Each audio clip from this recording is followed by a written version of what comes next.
Supporting the troops is at the core of the Liberals' political and fiscal vision, but the Parliamentary Budget Officer is calling into question the government's transparency over tens of billions in new defense spending, a part of a trend from the Carney government. Really, the point is that some of the questions that play out in the economic and fiscal space remain to be defined. The Liberals' spring economic statement had no details on future defense spending, not accounting for new fighter jets, submarines, and billions in other purchases to try and get Canada to the new NATO target of 5% of GDP on defense spending by 2035. It's very difficult to be taken seriously by our allies and by the Trump administration when we don't have a plan for making our words match our actions.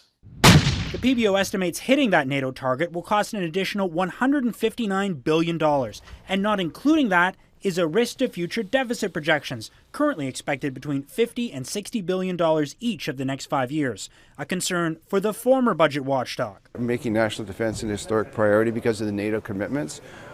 There is no spending line anywhere in this document in terms of that it's related to NATO spending. The PBO also warned of lack of transparency around the $25 billion sovereign wealth fund.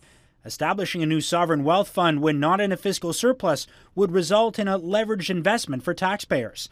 The PBO report leading to criticism from the Conservatives. The defense plan is a massive unfunded risk.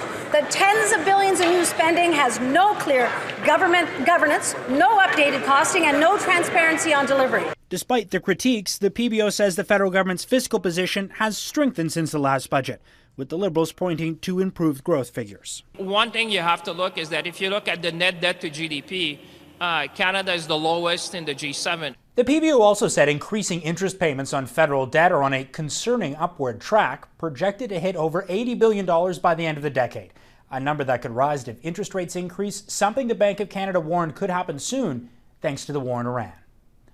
Mackenzie Gray, Global News, Ottawa.